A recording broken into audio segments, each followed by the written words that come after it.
Hoy quiero compartirles la declaración doctrinal de la Iglesia Misión Evangélica Buenas Nuevas de Colombia. En primer lugar, tenemos que la Biblia es la palabra de Dios. Aceptamos que es la palabra de Dios escrita por seres humanos, inspirados por Dios. En ella se halla la historia de la creación y el origen de todo lo que existe en la tierra, en el cielo, debajo de la tierra, en todo lugar. Las Sagradas Escrituras muestran la condición del hombre y el efecto del pecado sobre la humanidad. Asimismo muestra el único camino de salvación, que es por la fe en Jesucristo. Que la Biblia es una colección de 66 libros escritos durante un periodo aproximado de 1500 años, por cerca de 40 diferentes autores. La Santa Escritura no contiene engaño, no contiene error. Es la única regla de fe. La Biblia es la única regla de fe del cristiano. Aceptamos y obedecemos todo lo que está incluido en sus páginas. Y asimismo excluimos todo lo que no está dentro de ella, según se confirma en la segunda carta universal del apóstol Pedro, capítulo 1, versículo 21. Porque nunca la profecía fue traída por voluntad humana, sino que los santos hombres de Dios hablaron siendo inspirados por el Espíritu Santo. Y también en Apocalipsis 22, 18 y 19 hay una advertencia. Yo testifico a todo aquel que oye las palabras de la profecía de este libro. Si alguno añadiere a estas cosas, Dios traerá sobre él las plagas que están escritas en este libro. Y si alguno quitare las palabras del libro de esta profecía, Dios quitará su parte del libro de la vida, y de la santa ciudad, y de las cosas que están escritas en este libro. En segundo lugar, vamos a ver la doctrina de Dios. Creemos en un solo Dios verdadero, que existe como un ser indivisible, inmutable y perfecto, que se manifestó al hombre en diferentes formas, no implicando que cada manifestación divina sea un Dios. Eso es lo que nos dice en la Torá, en el Antiguo Testamento, el capítulo 6, versículo 4 del libro de Deuteronomios y la primera carta del apóstol Pablo a Timoteo, versículo 16 del capítulo 3. Dios es todopoderoso. Él actúa y permanece en forma independiente de la creación. Mejor dicho, no necesita de la creación para existir. Tampoco requiere de elementos tales como el tiempo, el espacio, alimentos, ni aún oxígeno, porque Dios vive por sí mismo. Él es soberano, es la máxima autoridad del universo, gobierna sobre todo lo que existe. Nada opera fuera de su voluntad o que Él no lo sepa, porque es omnisciente. Su presencia lo llena todo. En tercer lugar, tenemos la doctrina de Cristo Jesús. Creemos que Jesucristo es el Verbo, la palabra hecha carne.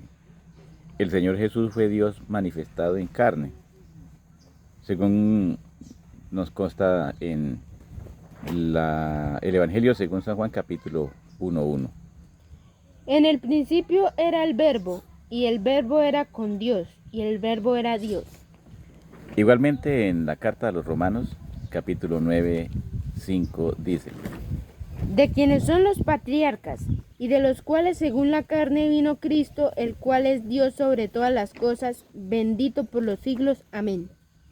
Jesús de Nazaret fue concebido por el Espíritu Santo en María, siendo virgen. Por lo tanto, el unigénito Hijo de Dios es Él. Jesucristo murió en la cruz del Calvario y llevó sobre sí nuestros pecados. Derramó su sangre para redimirnos y justificarnos delante de Dios. Esto lo leemos en la primera carta del apóstol Juan, capítulo 1, versículo 7. Jesús desarrolló un ministerio terrenal en el cual predicó el evangelio del reino de Dios. Sanó a los enfermos, echó fuera demonios, resucitó muertos y dejó un ejemplo digno de imitar. Creemos que en Jesús hubo dos naturalezas, la humana y la divina. Como hombre experimentó sensaciones como la sed, hambre, cansancio, lloró. Y como Dios recibió adoración, perdonó pecados, calmó la tempestad del mar, echó fuera demonios, transformó el agua en vino y multiplicó alimentos, entre otras cosas, porque fueron muchos los milagros que él hizo, las manifestaciones que él dejó al pueblo para demostrar que es Dios sobre todas las cosas. En cuarto lugar, el nombre del Señor Jesucristo. Creemos que el nombre de Jesús de Nazaret fue revelado a José y María por un ángel enviado de Dios, y que Cristo significa el ungido, el Mashiach, el Mesías de Israel. Así Jesucristo es el nombre revelado y prometido por Dios desde la antigüedad para la humanidad, para el pueblo de Israel. En ese nombre quiso Dios darse a conocer.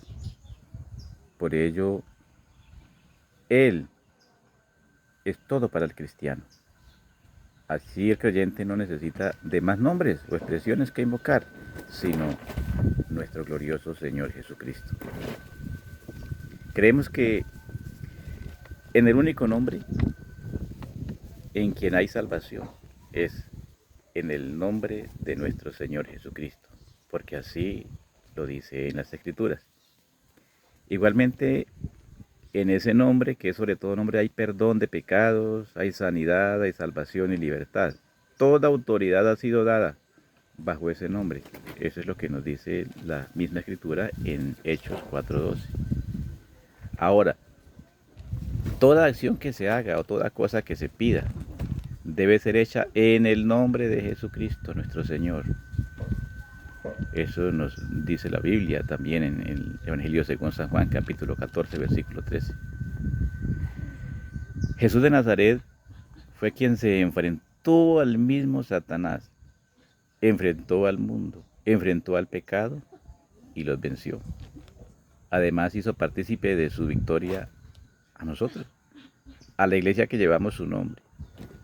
Es responsabilidad de los creyentes invocar con fe el nombre de Jesús de Nazaret, de la misma manera que lo hicieron los apóstoles. El quinto punto, la doctrina del Espíritu Santo.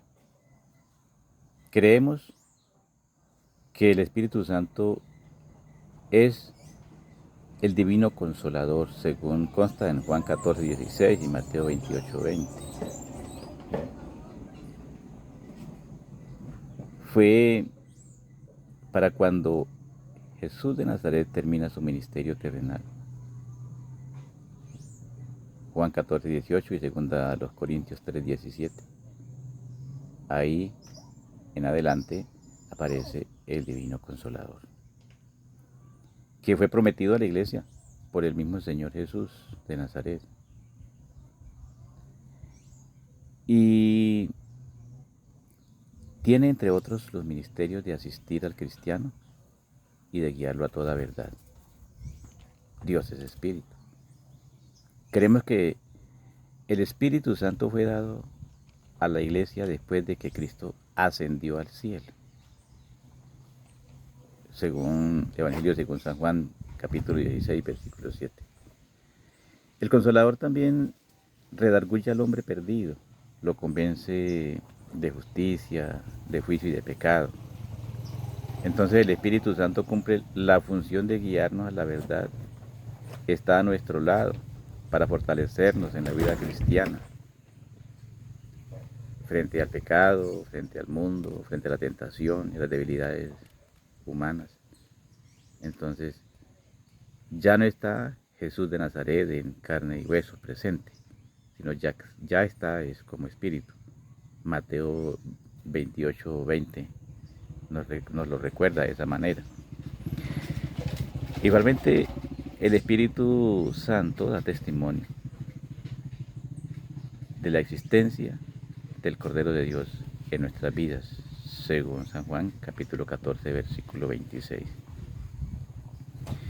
El Espíritu Santo es recibido por el nuevo creyente en el momento en que se acerca a Dios y lo recibe. Recibe a Jesucristo como su único y suficiente Salvador. Lo leemos en Efesios 1:13 y en Hechos 2:38. También la iglesia tiene los dones y ministerios del Espíritu, los cuales Él ha dado para perfeccionar a su pueblo. Y su pueblo es aquel que está conformado por todos los redimidos. Entonces el creyente también es bautizado por el Espíritu Santo.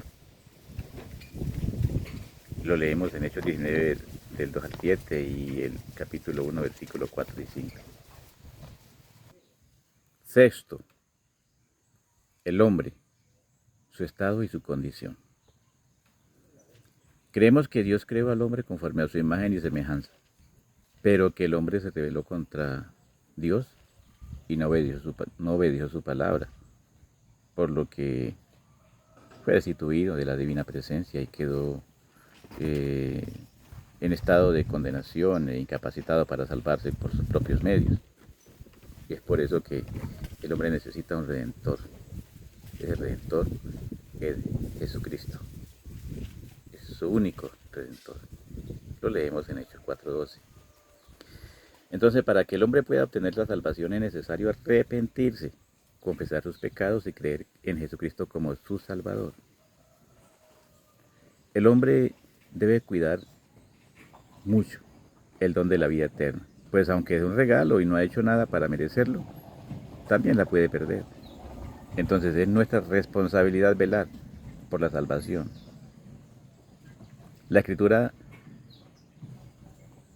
En la Escritura dice que la salvación debe ser cuidada, ¿sí? Debe ser cuidada, que es la corona de vida. Debemos cuidarla en Hebreos 10:29. A través de una vida de comunión con Dios, el ser humano se fortalece para seguir el camino de la fe. Por ello debe congregarse, debe orar, debe leer y meditar,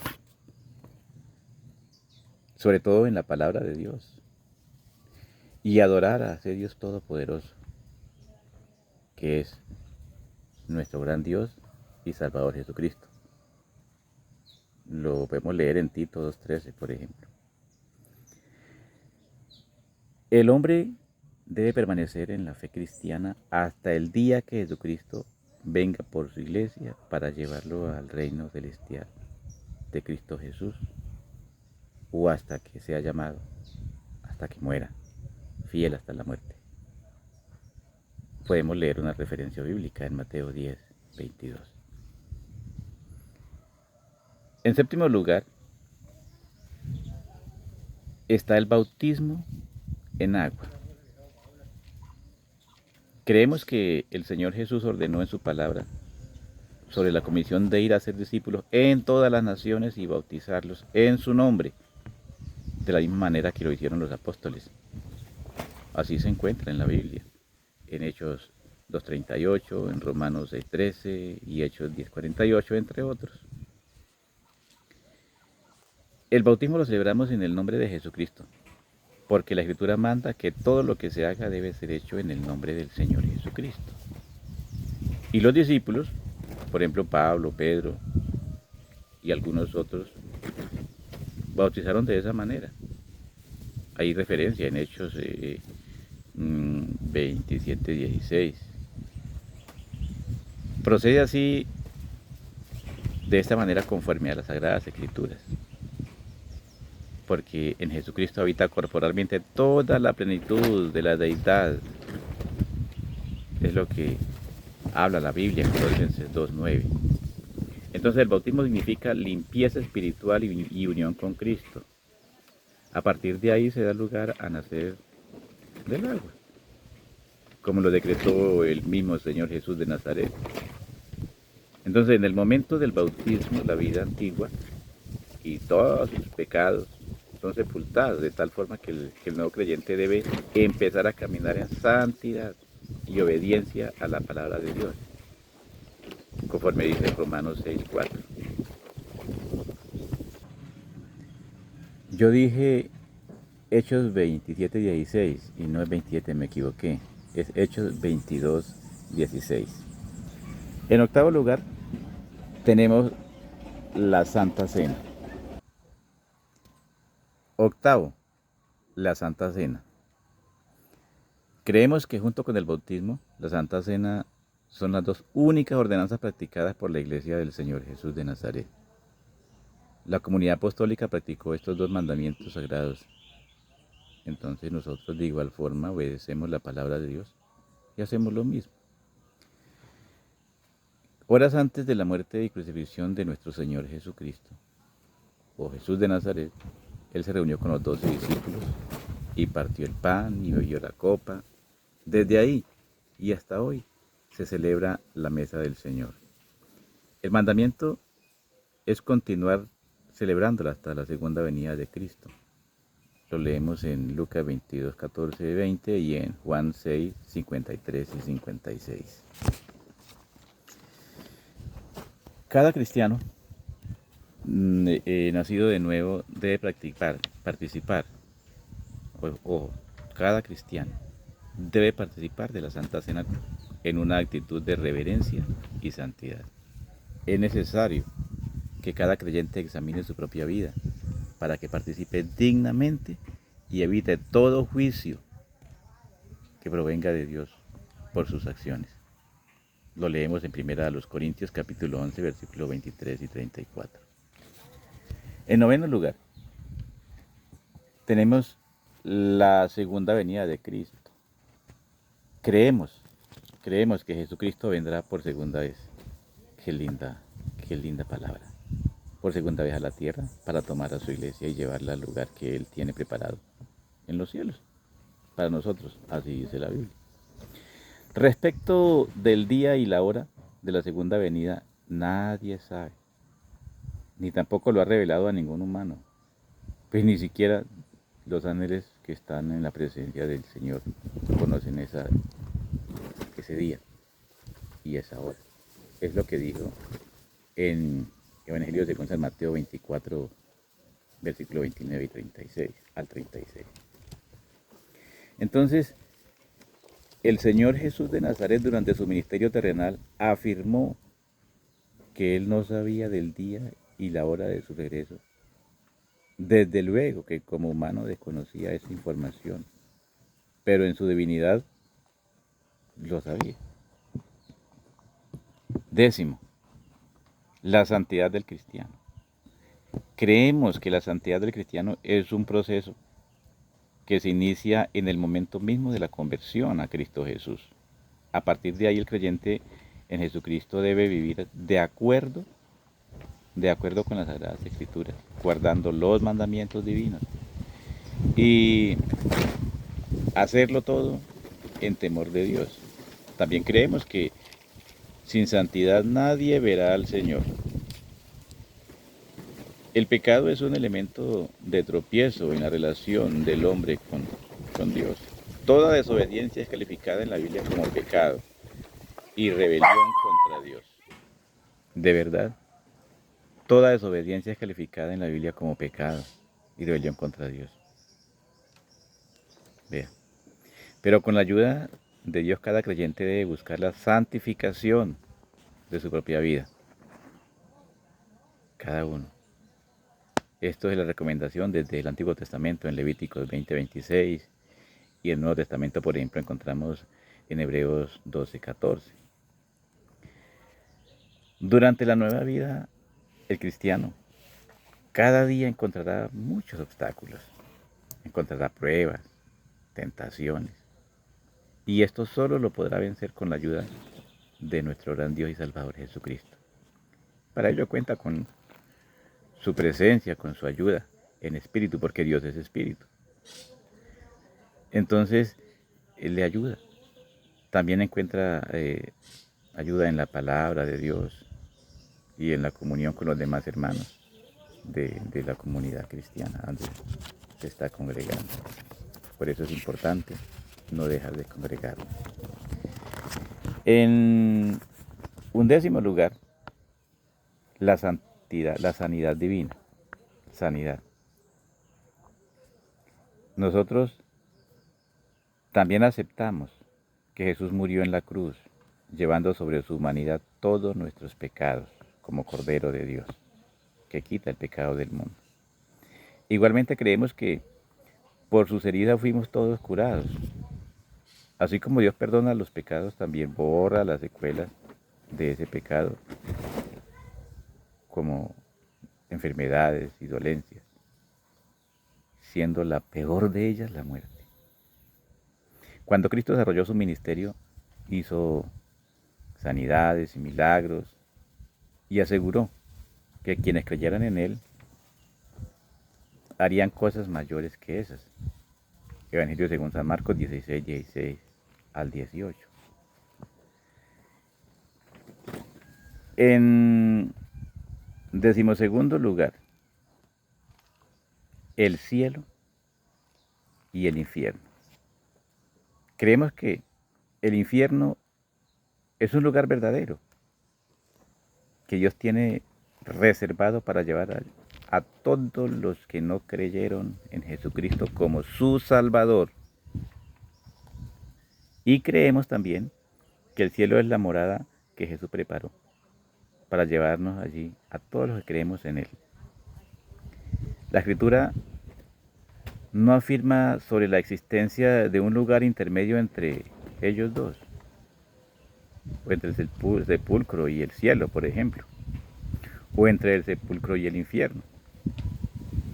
La Biblia en ningún lugar registra lo que algunos llaman purgatorio o limbo. Así que una persona pasará a la eternidad en el cielo o en el infierno. Después que muere a alguien, una persona deberá esperar el día del juicio, en el cual cada uno dará cuenta a Dios por lo que haya hecho o dejado de hacer. 13. La autoridad del cristiano. La autoridad del creyente descansa en la obra de Cristo Jesús y en el poder del Espíritu Santo, que es Él. Nunca el cristiano podrá vencer al enemigo con sus propias fuerzas, no, sino que deberá depender totalmente de la gracia de Dios. Esta autoridad radica en el nombre glorioso del Señor Jesucristo. Lo podemos leer en Filipenses 2, versículos 6 al 11. Por ello, por ello debe siempre el cristiano invocar con fe a Jesucristo, quien además estará presente donde 2 o 3 se reúnan en su nombre. Qué palabras tan lindas. Es lo que creemos, es lo que se cree en la misión evangélica Buenas Nuevas. Y